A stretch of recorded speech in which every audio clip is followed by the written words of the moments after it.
Hello दोस्तों, आज हम लोग पढ़ने वाले हैं क्लास 10th एक्सरसाइज 9.1 एनसीईआरटी से सम एप्लीकेशंस ऑफ ट्रिग्नोमेट्री। तो चलिए देखते हैं फर्स्ट क्वेश्चन। फर्स्ट क्वेश्चन से बोल रहा है a circus artist is climbing a 20 metre long a rope. तो क्वेश्चंस को हम लोग पढ़ते जाएंगे और उसके हिसाब से सबसे पहले फिगर को बनाते जाएंगे। तो बोला गया circus artist is climbing a 20 metre long rope. तो रोप का बात बोला गया, तो ये मान लीजिए 20 मीटर का लॉन्ग ये रोप है, which is tightly stretch and tight from the top of vertical pole. तो देखिए हम ऐसे पहले इसीलिए बना लिए क्योंकि मुझे मालूम है यहाँ पे आगे जो क्वेश्चंस दिया गया है which is tightly stretch and tight from the top of vertical. तो वर्टिकल किस तरीके से होता है, ऐसे होता है। ये वर्टिकल पोल है और इससे टाइट जो है ना ये रोप को बांध दिया गया है। टू द ग्राउंड, तो find the height of the pole. तो इसमें हमको पोल का हाइट पूछ रहा है। तो चलिए पहले इसको नेमिंग कर लेते हैं A B C. Find the height of the pole if the angle made by the rope with the ground level is 30 degree. देखिए ग्राउंड लेवल पे बोला गया यहाँ पे, वैसे फिगर आपको जो है ना बुक में दिया गया है, फर्स्ट क्वेश्चन में फिगर दिया गया है। तो मान के चलिए यहाँ पे जो ग्राउंड लेवल हुआ यहाँ से 30 डिग्री दिया गया है और इस क्वेश्चन में पूछ रहा है find the height of the pole. तो ये हुआ पोल और इसका हाइट पूछ रहा है, ठीक है। तो फाइंड क्या करना है, यहाँ पे फाइंड करने के लिए बोला गया है आप ए बी फाइंड करो। ए बी यहाँ पे क्या है, तो ए बी है height of the pole. A B is the height of the pole, है ना। तो ए बी फाइंड करना है। तो आपका एंगल ऑफ थीटा बात करें यहाँ पे दिया गया, ये रोप दिया गया 20 मीटर का और यहाँ पे ये फाइंड करना है। तो कौन सा ट्रायंगल लिए हमने, यहाँ पे ए बी सी लिए। तो चलिए यहाँ पे लिखते हैं इन ट्रायंगल ए बी सी। इस ट्रायंगल ए बी सी में देखते हैं अब हमको फाइंड करना है ए बी। तो इसमें हम लोग ऐसा क्या करें जो ये हाइट आ जाए। देखिए आपके पास ये हाइपोटेनियस हो गया, अगर ये रोप है तो ये हाइपोटेनियस, अगर ये राइट एंगल ट्रायंगल बन गया तो ये हाइपोटेनियस हुआ, ये परपेंडिकुलर हुआ और ये बेस हुआ। हम लोग को ट्रिग्नोमेट्री में ऐसा रेशियो लेने हैं जिससे जो है ये परपेंडिकुलर आ जाना चाहिए और वो कंसीडर होने चाहिए किसमें, हाइपोटेनियस के हिसाब से। जैसे हाइपोटेनियस दिया हुआ है तो हाइपोटेनियस और परपेंडिकुलर किस में आ सकता है, तो साइन थीटा का वैल्यू क्या होता है, साइन के लिए क्या लगा सकते हैं, साइन अगर थीटा का सिर्फ अगर बात करें रेशियो का तो पी बाई एच होता है ना। ये रेशियो आपको याद होने चाहिए। अगर साइन थीटा लिए पी बाई एच होने चाहिए। थीटा मतलब यहाँ पे 30 डिग्री बना रहा है, तो आप यहाँ पे अगर बात करें sine 30 degree equals to P by H तो हम लिखेंगे। तो पी मतलब क्या, परपेंडिकुलर। तो परपेंडिकुलर यहाँ पे क्या माना जाएगा, ए बी माना जाएगा, है ना। तो ए बी, क्योंकि आपको ए बी का ही हाइट निकालना है, ए बी। और यहाँ पे हाइपोटेनियस, एच का मतलब क्या होगा, हाइपोटेनियस। तो हाइपोटेनियस अगर हम बात करें तो क्या हो सकता है, ए सी है। तो यहाँ पर आप ए सी रखिए। साइन 30 डिग्री का वैल्यू क्या होता है, आपने एक्यूट एंगल्स का हमने आपको बताया था, इसमें साइन 30 डिग्री का जो वैल्यू होता है वो कितने होते हैं, वो होते हैं 1/2, ठीक है। तो 1/2 और यहाँ पे AC का बात करेंगे, यहाँ वैल्यू लिखे नहीं है लेकिन यहाँ पे दिया गया है। तो चलिए एक स्टेप पर बढ़ाते हैं, 1/2 इक्वल्स टू ए बी और AC की वैल्यू कितना दिया यहाँ पे 20, तो 20 रख दिए। इसको आप या तो क्रॉस मल्टीप्लाई कर लीजिए या तो कैलकुलेशंस अगर करेंगे आप तो आपको सीधा यहाँ पे निकल के आ जाएगा। तो ए बी इक्वल्स टू आप क्या रख सकते हो 20, अब बाय में 2 कैंसिल आउट हो जाएगा यहाँ पे। तो ए बी का लेंथ निकल जाएगा 10 मीटर। तो आप यहाँ पे लिख सकते हैं hence the height of the पोल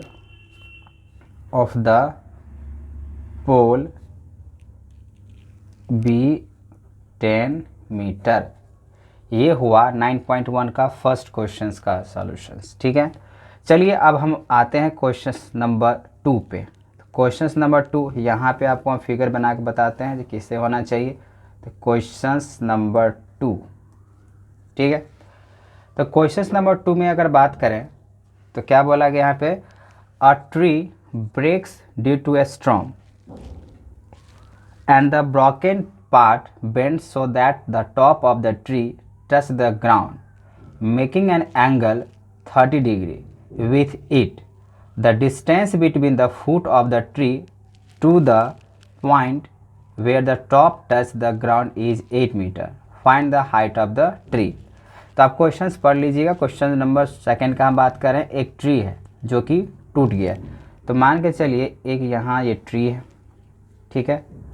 अब ये ट्री कहीं से कहीं ब्रेक किया होगा, तो मान के चलिए यहाँ से इसको ब्रेक करते हैं। ये ब्रेक करने के बाद कुछ इस तरीके से ये आ गया है ना। तो मान के चले यहाँ पे ये जितना इसका हाइट होगा उतना ही हाइट से क्या हुआ होगा, ब्रेक हुआ होगा, है ना। देखने में नहीं लग रहा है, लेकिन मान के चलिए हम ऐसे पेन को आप रख रहे हैं, ठीक है ना। तो मान लीजिए पेन पूरी तरीके से एक ट्री, अब ये ब्रेक किया, तो ब्रेक किया होगा मान लीजिए यहाँ से हाफ से पोर्शन से अगर ब्रेक कर गया, तो ब्रेक करने के बाद क्या हुआ, इस तरीके से जो है ना टर्न किया हुआ है, तो ये जितना होगा उतना ही होगा। तो पूछ रहे हैं यहाँ पे, जो tree break due to the storm, a broken part bend जो हुआ, the top the tree touch the ground making 30 degree. ये जो ब्रेक किया है ये इस तरीके से था और ये सीधा ब्रेक कर गया, जो कि 30 डिग्री से बना रहा है। तो हम यहाँ पे 30 डिग्री एंगल बना दिए, ठीक है। With it the distance between the foot, foot का मतलब क्या होता है, हमेशा ध्यान रखिए ये आपका तो पूरा ट्री है, ए और बी यहाँ पे क्या है, ये ट्री है। तो ए बी पूरा ट्री मान लीजिए सी पॉइंट से ब्रेक कर गया और यहाँ पे इस तरीके से डी को टच कर गया। तो ए डी से जो फुट है इसको फुट बोला जाता है। इसका जो डिस्टेंस दिया गया कितना मीटर पे दिया गया था, 8 मीटर पे, ठीक है ना, ये 8 मीटर हो गया। अब मुझे यहाँ पे निकालना है जो पूरा यहाँ से यहाँ तक का डिस्टेंस क्या होगा, मतलब हमको निकालना है, क्वेश्चंस बोला गया find the height of the tree. तो हाइट ऑफ ट्री की अगर हम बात करें, यहाँ पे आपको लिख दें हाइट ऑफ द ट्री क्या होगा, तो आप इसको ऐसे लिख सकते हैं ए बी। तो ए बी इक्वल्स टू क्या होगा, ए बी इक्वल्स टू क्या होगा, ए सी प्लस बी सी। अच्छा आप ये भी कर सकते हैं ए सी प्लस सी डी, क्योंकि ये पूरा था, ये पूरा जितना भी होगा वो ब्रेक किया, तो जितना से ये ब्रेक किया इसको आप सीधा कर लीजिए। मान लीजिए इसे ब्रेक किया हुआ, इसको सीधा करेंगे ऐसे करके उतना ही बराबर होगा, है कि नहीं। तो ये जितना है उतना ये भी हम इसको कट लगा दिए। तो हम इसको ऐसे भी लिख सकते हैं, ए बी इक्वल्स टू क्या लिख सकते हैं, ए सी प्लस सी बी लिख सकते हैं, ए सी प्लस सी बी या बी सी। और आपको ये भी मालूम होना चाहिए, यहाँ पर हम लिख देते हैं, जो बी सी जो होगा, बी सी जो होगा वो किसके इक्वल्स टू होगा, सी डी के इक्वल्स टू होगा, ठीक है ना। आपको ये ध्यान रखना है क्योंकि आगे आपको इस क्वेश्चंस में काम देने वाले हैं, ठीक है। अब आते हैं इस ट्रायंगल पे। तो ये थीटा तो बना गया, ये 90 डिग्री हो गया, ये भी दे दिया गया। अब हम बात करते हैं यहाँ पे इसमें इन ट्रायंगल कौन सा, ए सी डी, ए सी डी। तो अगर हम यहाँ पे ये हमको दिया गया है, या तो ये निकालें, पहले तो ये निकालना ही पड़ेगा, या ये भी निकाल सकते हैं। तो चलिए निकालते हैं यहाँ पे tan 30 डिग्री।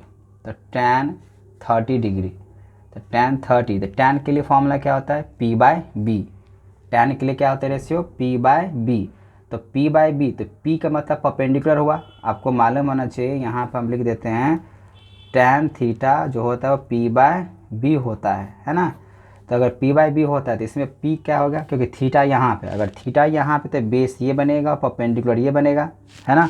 तो यहाँ पे tan थीटा तो p, तो p के लिए हम मानते हैं यहाँ पे ए सी, p हो गया, b का मतलब हो जाएगा ए डी।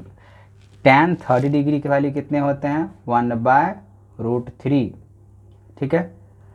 ए सी तो है नहीं, तो ए सी ऐसे ही रहेगा। और ए डी का अगर बात करें तो ए डी कितना है, 8 है, तो 8 रख दिए यहाँ पे, ठीक है। अगर हम अब ए सी की अगर बात करें तो अब ए सी कितना निकल के आएगा, तो यहाँ पे हम क्या इसको ऐसे लिख सकते हैं, ए सी इक्वल्स टू 8/√3। इसको हम रेशनलाइज भी कर सकते हैं, लेकिन आपको पहले ए सी, क्योंकि हमको देखिए यहाँ पे ए बी निकालना है, तो ए बी इक्वल्स टू क्या, ए सी प्लस बी सी। ए सी तो निकाल लिए, हमको बी सी भी निकालना पड़ेगा, मतलब यहाँ से अगर हम सी डी निकाल लें, सी डी निकाल लें तो क्या हो जाएगा, बी सी भी निकल जाएगा। तो पहला तो आप यहाँ पे इसको ऐसे रख लीजिए। अगेन हम यहाँ पे बात करेंगे, अगेन इन ट्रायंगल ACD का ही बात करेंगे क्योंकि हमको अब CD चाहिए, तो ACD का बात कर रहे हैं। तो यहाँ पे अगर देखें तो हम लोग अब ऐसा क्या करें जो CD आ जाना चाहिए। CD के लिए क्या होता है, मतलब अगर ऐसा कौन सा रेशियो लगाएं जो CD भी आ जाए, तो हम यहाँ पे यूज करने वाले cos 30 डिग्री का। अगर आप cos 30 डिग्री का बात करें तो cos के लिए क्या होता है, PYH होता है, ठीक है ना, BYH होता है, सॉरी। तो BY अगर H होता है, cos यहाँ पे लिख देते हैं, cos थीटा का बात करें तो क्या होता है, B/H होता है। ये आपको रेशियो याद होने चाहिए। तो cos थीटा के BY अगर H होते हैं तो B का मतलब क्या है, ये बेस हुआ, और H का मतलब क्या हुआ, हाइपोटेनियस हुआ, ठीक है ना। तो बेस और हाइपोटेनियस का बात करेंगे यहाँ पे। तो यहाँ पे अगर देखा जाए तो आपका बेस कौन सा है, ये है AD, तो AD हो जाएगा। उसके बाद H का बात करें जो कि है हाइपोटेनियस का बात, तो हाइपोटेनियस कौन सा हो जाएगा, CD हो जाएगा, है ना। cos 30 डिग्री का वैल्यू कितना होता है, cos 30 डिग्री की वैल्यू होता है √3/2 होता है, ठीक है ना। तो √3/2 इक्वल्स टू AD कितना है, 8 है। CD कितना है, CD तो हमको निकालना ही है, तो CD यहाँ पर रख दिए, ठीक है। अब यहाँ पे अगर हम क्रॉस मल्टीप्लाई करें तो क्या निकल के आएगा, CD की वैल्यू यहाँ पे देखिए, हम CD की वैल्यू यहाँ पे निकाल रहे हैं। तो CD क्या है, क्रॉस मल्टीप्लाई करेंगे तो √3 और 8 2 16 हो जाएगा यहाँ पे, तो डायरेक्ट हम क्या कर देते हैं, तो 16 अब बाई कितना हो जाएगा, √3। ये आपको समझ में आ गया होगा। क्रॉस मल्टीप्लाई हम यहाँ पे कर लिए हैं, फिर यहाँ पे CD की वैल्यू इतना निकल के आ गया। तो चलिए आपको देखिए यहाँ पे CD भी निकल गया और यहाँ पे AC भी निकल गया। ये हुआ AC और ये हुआ CD, और ये यहाँ से आप यहाँ पे इसको ध्यान दीजिएगा, हम यहाँ से इसको लेके बनाते हुए जा रहे हैं, ठीक है। तो CD भी निकल गया। तो AC प्लस अगर CD करेंगे, AC प्लस अगर CD, अच्छा CD निकालें, CD आपको पता नहीं CD इक्वल्स टू क्या होगा, BC होगा। तो यहाँ पे BC की जगह पर हम वैल्यू पुट कर सकते हैं। तो चलिए यहाँ पे देख लीजिए, अगर हम AB अगर निकाल रहे हैं तो AB इक्वल्स टू क्या है, यहाँ पे AC प्लस BC है ना। तो अब AC कितना निकाला है, यहाँ पे देखिए 8/√3। BC कितना, अच्छा BC की जगह आप क्या लिख सकते हैं, CD, और CD की वैल्यू कितना निकला है, 16/√3। इसको अगर कैलकुलेट करते हैं तो √3 का √3 एलसीएम ही होगा, फिर 8 + 16 तो कितना होगा, 24/√3। इसको आपको रैशनलाइज करना होगा। रैशनलाइज करते हैं यहाँ पे, तो √3 ऊपर, फिर ये √3, 24√3 और √3 को √3 से करेंगे तो 3, इसको कैंसिल कर लीजिए, कितना आ जाएगा 8। तो 8√3 कितना निकल का है, तो 8√3। तो आंसर होगा, ये पूरा हाइट का अगर हम बात करें तो निकलेगा 8√3। आपको यहाँ पे ध्यान देने हैं। आपका जो आंसर आया है AB की अगर बात करें तो हाइट जो है ट्री का, ये पूरा यहाँ से यहाँ तक का वो 8√3 आएगा। तो थोड़ा सीक्वेंस गड़बड़ हो गया लिखने में, तो आप पहले ये समझ लीजिए, हमने यहाँ पे ये बनाया, AC निकाल लिया, फिर से ट्रायंगल पे गए हैं, ट्रायंगल ACD पे, फिर हमने cos थीटा का यूज किया, और यहाँ पे हम CD को निकालना था ताकि CD जो है वो इक्वल्स टू BC में है। तो CD प्लस BC यहाँ पे, मतलब CD इक्वल्स टू BC है, तो BC प्लस CD अगर कर देंगे तो पूरा AB जो कि हाइट ऑफ द ट्री निकल के आ जाएगा, ठीक है। चलिए हम लोग देखते हैं नेक्स्ट क्वेश्चन। क्वेश्चन नंबर 3 बोला गया, a contractor plans to install 2 slide. कितने स्लाइड का बात किया जा रहा है, 2 स्लाइड्स का, ठीक है ना। For the children play in a park, for the children below the age of 5 years. तो यहाँ पे केस 1 केस 2 की बात करेंगे। तो चलिए केस फर्स्ट का अगर हम बात करें तो बोला गया यहाँ पे जो 4, यहाँ पे अगर हम बात करें, फॉर द चिल्ड्रेन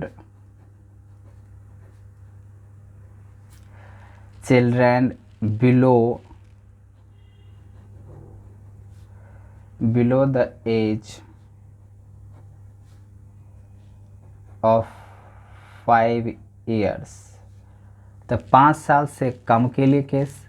और फिर जो सेकेंड जो स्लाइड बोला गया है उसमें क्या बोला गया, she prefer have to slide whose top at the height 1.5 metre and the inclined angle of 30 degree to the ground, where for the elder children she wants to have a steep slide at a height of 3 meter and inclined at the angle of 60 degree to the ground. So what should be the length of the slide in each case? तो slide का मुझे है ना length निकालने हैं। तो पहला case में बोला गया है बिलो 5 ईयर्स और दूसरे केस में बोला गया एल्डर चिल्ड्रन है, ठीक है, मतलब 5 साल से ज़्यादा है। तो उसके लिए हम लोग को यहाँ पे चलिए निकालते हैं।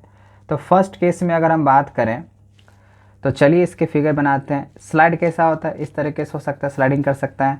ये वर्टिकली में जो है ना यहाँ पे हम लगा सकते हैं, इंस्टॉल कर सकते हैं। जो contractor plan to install 2 slide for the children playing a part for the children below the age of 5 years. तो 5 ईयर्स के लिए पहले बना रहे हैं। She prefer have to slide whose top is at height 1.5। ये 1.5 मीटर का इसका हाइट है, ठीक ना। तो मान लीजिए इसको हम भी मान लिए। तो ये स्लाइड है, स्लाइडिंग ये होता है, इस तरह के स्लाइड कर सकता है। तो ए बी जो कि हाइट माना गया स्लाइड का 1.5 है और यहाँ पे दिया गया है 30 डिग्री का एंगल जो किया गया है जो इंक्लाइंड है। लिखा हुआ क्वेश्चंस में she prefer have to the slide whose top is height 1.5 metre and inclined at the angle of 30 degree to the ground. तो ये ना हुआ ग्राउंड, तो ग्राउंड पे इंक्लाइन किया हुआ है 30 डिग्री से, ठीक है ना। सो पहला केस का ये हुआ। तो फर्स्ट केस को अगर सॉल्व करें तो यहाँ पे क्योंकि बोला गया दोनों केस में स्लाइड का जो है ना मुझे लेंथ निकालना, ये हुआ स्लाइड, तो मुझे इसका जो है ना लेंथ निकालना होगा। तो चलिए बात करते हैं इन ट्राइंगल ए बी सी, क्योंकि हम ए बी सी लिए तो इन ट्राइंगल ए बी सी की बात करेंगे। और यहाँ पे आपको जो निकालना है वो निकालना है लेंथ ऑफ द स्लाइड। अच्छा, यहाँ पे अगर हम लेंथ ऑफ द स्लाइड का अगर बात करें तो क्या है यहाँ पे AC है, तो आपको AC निकालना है जो कितना होगा, ठीक है। तो हम यहाँ से बनाना शुरू करें इन ट्राइंगल ABC। तो इन ट्राइंगल ABC में अगर बात करें तो देखिए यहाँ पे AB का भी वैल्यू दे दिया गया है और यहाँ पे थीटा भी दिया हुआ है। तो ऐसा क्या करें जिससे हमको ये हाइपोटेनियस, फिलहाल ये जो स्लाइड है ये क्या काम कर रहा है, यहाँ पे जो निकालना है वो हाइपोटेनियस का काम कर रहा है। तो हम यहाँ पे यूज करते हैं साइन थीटा का। साइन अगर 30 डिग्री का अगर बात करें तो साइन 30 डिग्री, साइन के लिए क्या होता है PYH, ये हुआ P से क्या होता है परपेंडिकुलर होता है, आपको मालूम होना चाहिए। अगर हम यहाँ पे बात करें साइन थीटा का तो साइन थीटा के लिए क्या होता है, साइन थीटा का होता है P/H, ठीक है ना। तो यहाँ पे साइन थीटा तो P का मतलब परपेंडिकुलर होगा, यहाँ पे AB हो जाएगा और H का मतलब क्या होगा यहाँ पे AC हो जाएगा। साइन 30 की वैल्यू कितना होता है तो 1/2। AB कितना है 1.5। AC यही तो निकालना है, AC निकालना है। फर्स्ट केस का हम बात कर रहे हैं, इसमें 2 क्वेश्चंस दिया गया है। क्वेश्चन नंबर 3 में 2 सिचुएशन दिया हुआ है। इसको अगर हम मल्टीप्लाई करें, क्रॉस मल्टीप्लाई, तो क्या होगा AC इक्वल्स टू 1.5 को 2 से तो 3 मीटर, ठीक है ना। तो 3 मीटर यहाँ पे, तो देयरफॉर आप यहाँ पे कह सकते हैं जो हैंस आपका जो है ना जो AC का जो लेंथ होगा वो 3 मीटर हुआ। अगर 3 मीटर हुआ तो फर्स्ट स्लाइड का जो लेंथ होगा वो 3 मीटर होगा, ठीक है। अब हम आते हैं केस नंबर 2। केस नंबर 2 का यहाँ पे बोला गया है जो स्लाइड है, यहाँ पे ऐसे लिख देते हैं it is the slide for the elder children. अगर एल्डर चिल्ड्रन के लिए अगर बात करें तो क्या हो सकता है, तो चलिए इसमें भी पढ़ते हैं। तो बोला गया for the elder children she wants to have a steep slide at height 3 metre. तो इसका जो हाइट है वो कितना है 3 मीटर का हाइट, ठीक है ना। तो मान के चलिए ये ग्राउंड लेवल बनाना ही पड़ेगा।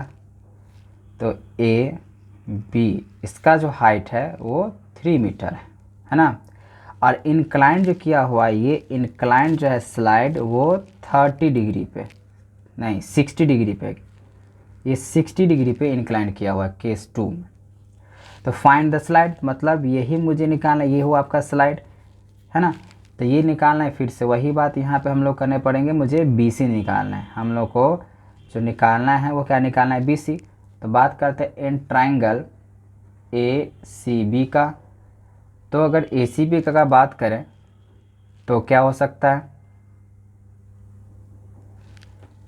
ACB का अगर बात करें तो यहाँ पे 60 डिग्री यहाँ पे भी दिया हुआ है। तो यहाँ भी हम लोग क्या यूज करने वाले हैं, हम लोग यूज करेंगे साइन का है। तो साइन 60 डिग्री इक्वल्स टू, फिर से वही साइन का पता है क्या होता है, हमने यहाँ पे लिखा है P/H, P/H होता है।